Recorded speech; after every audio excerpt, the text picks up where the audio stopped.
Hey everyone, welcome back to Shadow Band, the podcast where I talk about all things taboo and spicy.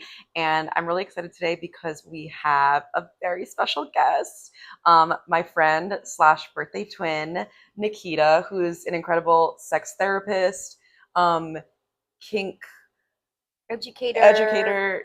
and Yeah, certified sex therapist. yes. And we're going to talk today about kink, play parties, non-monogamy, and yeah, we're just going to like hop into it. Yeah. So how did you initially get into like kink and like play parties? Like when did you know you were non-monogamous? And if you could like also define those things so people know what that means. Yeah, absolutely. So, as Trisha mentioned, I'm a certified sex therapist, licensed mental health therapist, and kink educator. I've been in the kink scene for about almost 5 years now.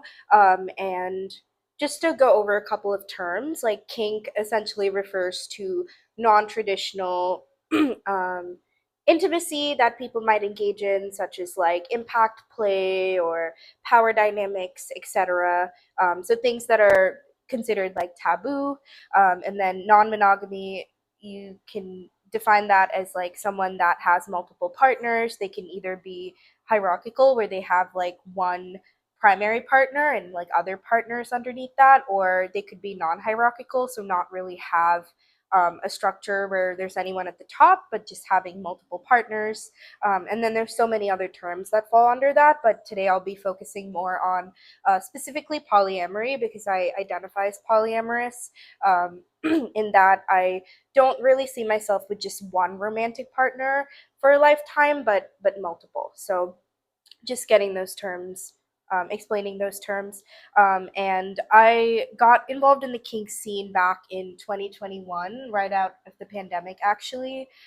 I was in New York in grad school studying to be a mental health therapist, and I met someone that was a part of the kink scene and invited me and my friend to our first play party. And it just like it changed my life forever, in a very dramatic way, in that I dedicated the rest of my life to becoming a certified sex therapist, to specifically work with the populations of people that I met at these parties, and people that identified as more non-traditional in how they approach sex and relationships. And I initially started out in a space that was very POC centered, which was very affirming for me, because I'm actually an immigrant. I'm from India, so I came to the US when I was 18. Um, and I was put into like a very white environment. And so for the first time in the US, I was experiencing spaces that were like almost exclusively POC.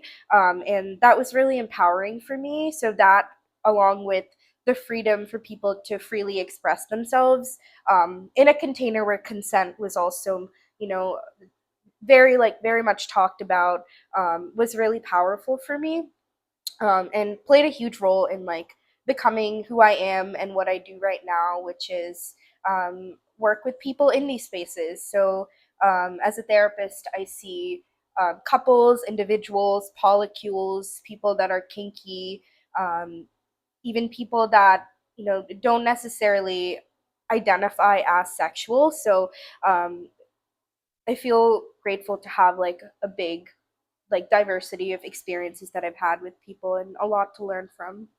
I love that. And so you got into kink like 2021 for non-monogamy. Did you always know you were non-monogamous, or was that like a new realization?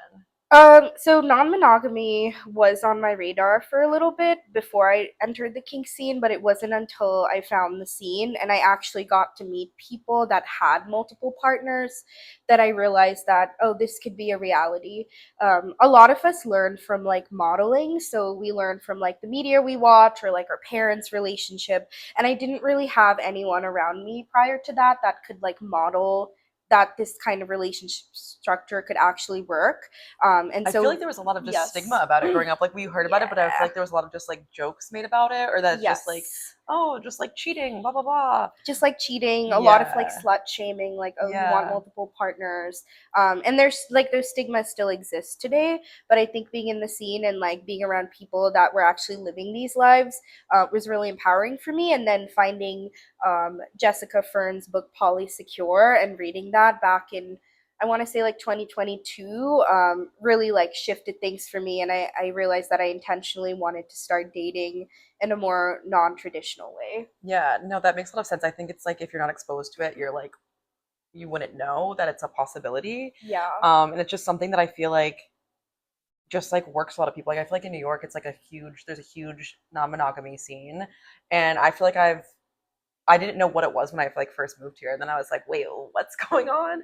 But I've read The Ethical Slut, so like I get it. I'm kind of like what's the definition of someone who's like open to both? Um, Ambiemery. Yes, it is. I was like, I didn't want to say it out loud because I didn't know if I Ambiemery. could say it. But I like feel that because I feel like Yes. I've never done it. So I'm like, oh, would I be into this or would it like not work for me? Like, so it's like, I like logically, I'm like, oh yeah, this makes so much sense. And like, yes. But then it's like, is that something I truly want? And I feel like there's a difference between like compulsory monogamy where people have not unpacked anything about monogamy. It's just like, that's what you're just supposed to do. Yes. And like, maybe it's kind of miserable. You don't like your partner and like you just go through the motions. But then there's obviously where it's like you've unpacked it and you're like, you know what, that's a dynamic that like that works for me.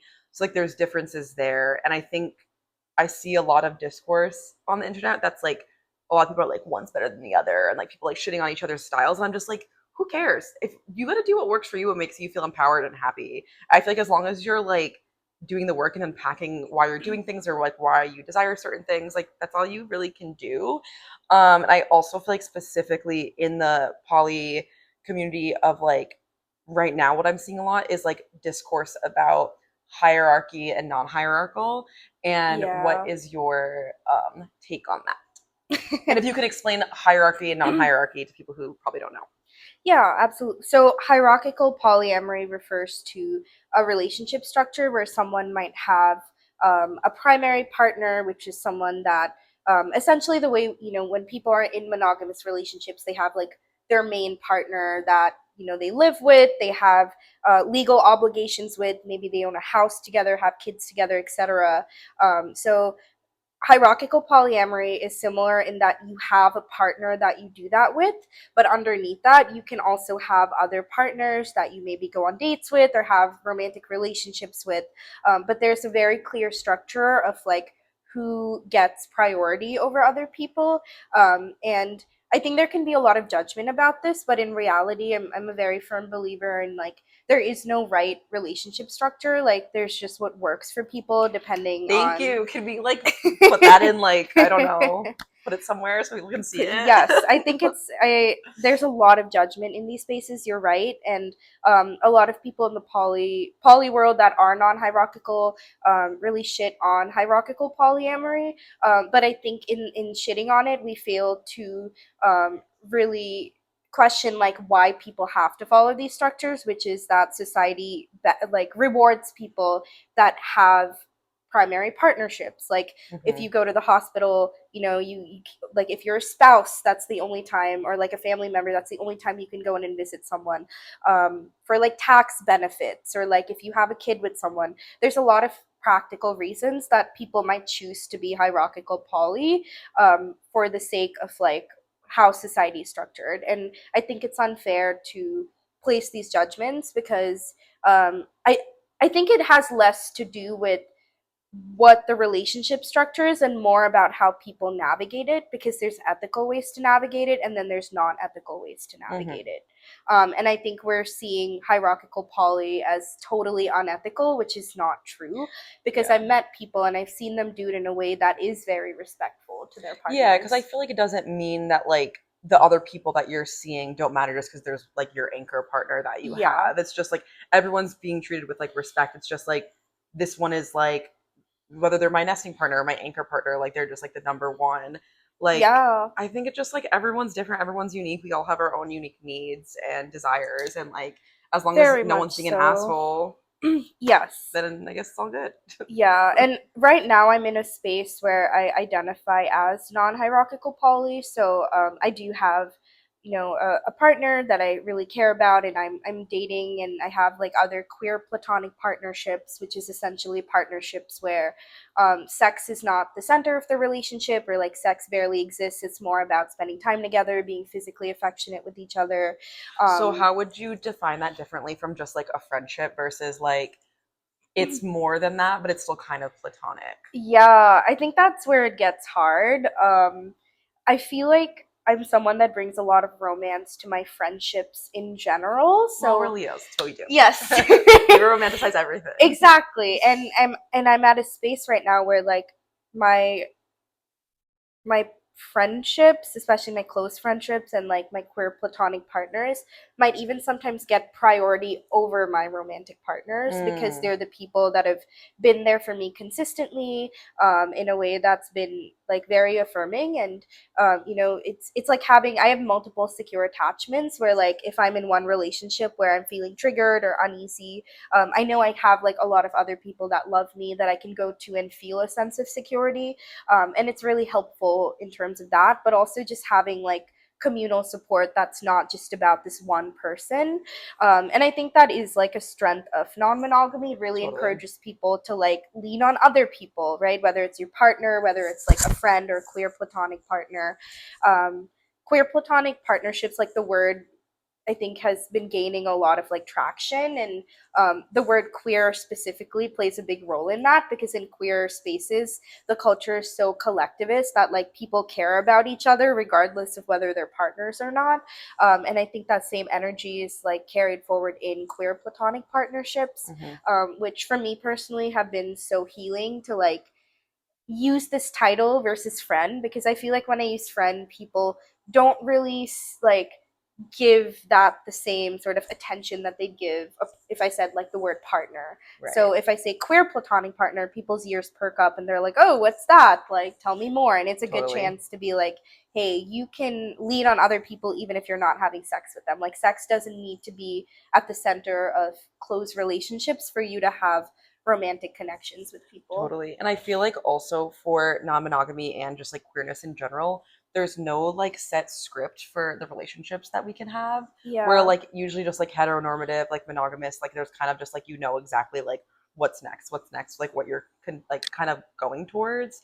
So I feel like this can like kind of blow people's minds a little bit if they're like just hearing about it, but also it's like this beautiful thing that can just be like it's the relationship's going to become the thing that like works for you and that person. And I think also like decentering the like sex or like romantic Yeah. aspects of things is really important because I think just like various types of friendship in general is like so important and just like community and friendship that I think society like doesn't value as much as romantic partners, which I think a lot of people are coming to the realization that like friendship and community is like just as important as like a romantic partner, and like also noting that like one romantic partner can't fulfill all of your needs. So even if you're non-monogamous or monogamous, like understanding that and knowing that like you should be having these like various types of relationships that can like help you just fulfill each other as well kind of Yeah, vibe, I you love know? that. I think it also like highlights this concept of like the relationship escalator, which is like a term that people are talking about a little bit more now, but it essentially means that there's this like set series of steps that you need to take in order to legitimize a relationship. It starts with like dating, becoming exclusive, getting married, having kids, like buying a house. And if people are not on this escalator, the relationship isn't seen as like legitimate or escalating in a meaningful way. And I think non-monogamy does a good job of like really challenging that notion and saying like, hey, the escalator doesn't need to look that way. It can look different for different people, and Mm-hmm. it's important to like acknowledge that. And then the other part that I want to touch on is like, in Western culture, the nuclear family system has been so bad for like a lot of people. And of course, I don't want to generalize and say everyone, because maybe there's some people that it works for. But when I work with clients in therapy, and when they're having like kids, or when they're having crises, and all they have is like their partner that's like working a job and so like busy, Mhm. it can feel so hard and so isolating, versus if you did have like a community of people to lean on.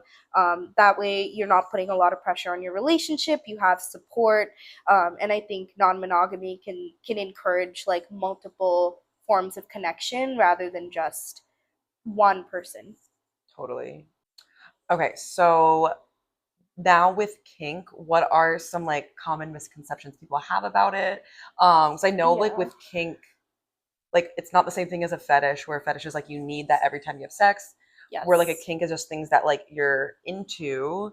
Um, so yeah, maybe some misconceptions, some like things you've gotten Yeah. into, the fun little anecdotes, Yes. you know. This is like one of my favorite things to talk about. And I do a lot of classes on kink, and like especially like talking about the misconceptions. I think the biggest one is that kink can only be done with a partner, which is untrue. I do kink with my friends, and it's such a lovely bonding I went activity. to a kink party at your house a few months ago, and it was so fun. And it wasn't like I went being like I'm not sure what to expect. Like, are people like, are we gonna like, is it gonna be like really sexual also? And it like wasn't like you like mummified me, and then like one of your friends like tied me after, and then another one did like the electroshock thing, which was really cool.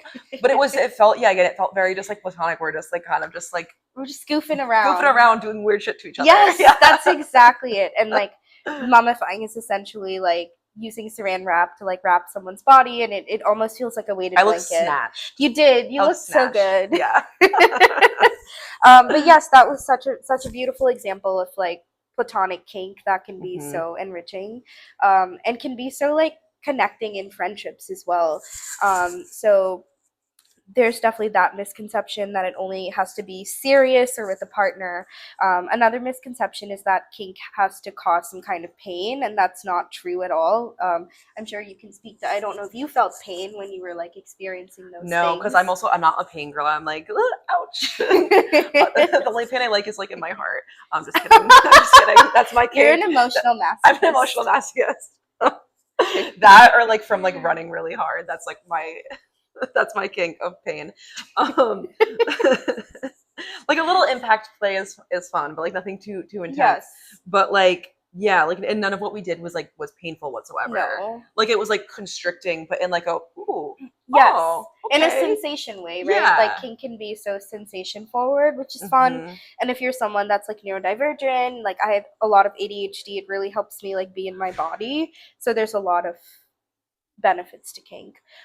So I think those are like some of the more common ones. There's like of course a lot more, but the media does like not the greatest job at representing kink, like 50 Shades of I was Grey, just gonna bring it up. Yeah, and all of that. yeah. So yeah, I guess just to sum it up, like kink doesn't have to be the serious thing that you only do Yeah, with a it was goofy. partner. Honestly, it feels more goofy and fun. Like It's like really it's silly. just silly because it's just like, what are we doing? Yeah, Yeah, if someone were to like look into the window and just they'd see be us like, like what?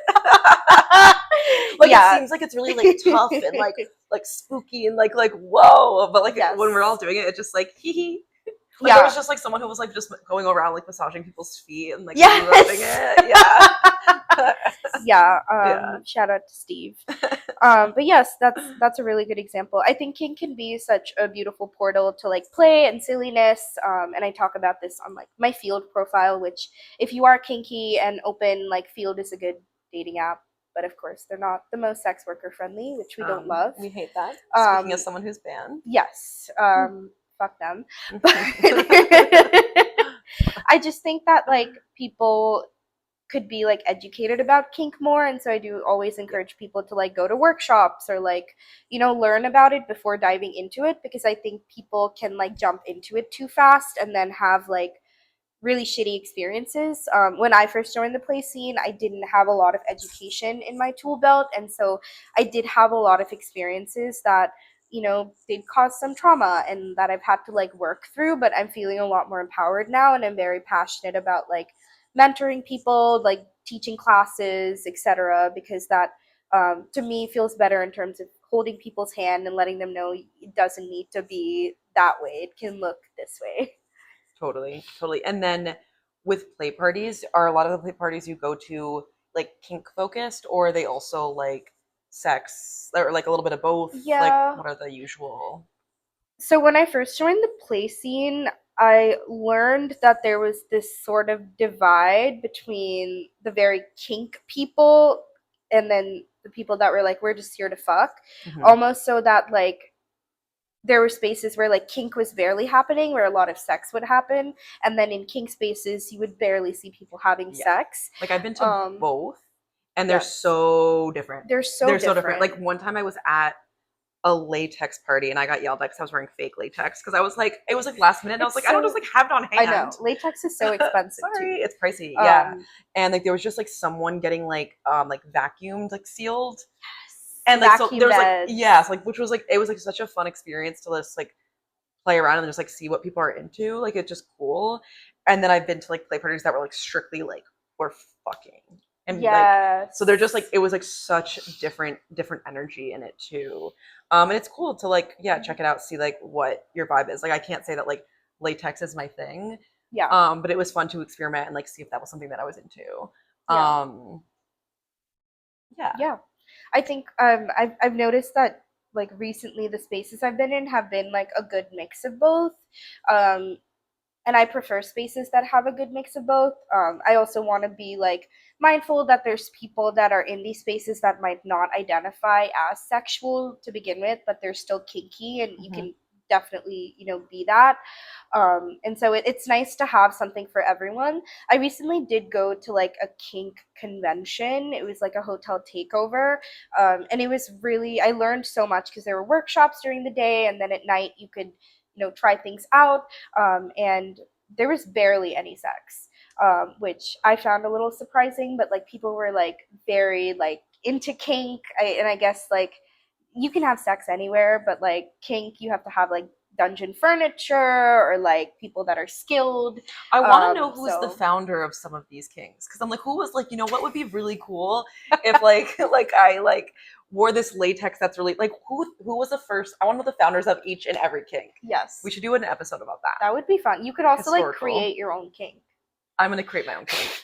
Your kink could be like, yeah, forcing someone to watch spooky movies when they hate it, Yeah, and then laughing at forcing them. forcing people to come on runs with me and like yeah and like Yes, yeah like anything. yeah. My kink is that is There's forcing people to do things. Oh, you know what is my kink also forcing friends to come to Yankees games with me when they know that they yes, fucking hate it. that is definitely. It sounds very That's my kinky kink. when you say Yeah. that. It's Am like I a a form of dom? torture. I know. So yeah, I there's so much to learn from kink. I Hmm. mean, I feel like we could spend hours just talking about it in general.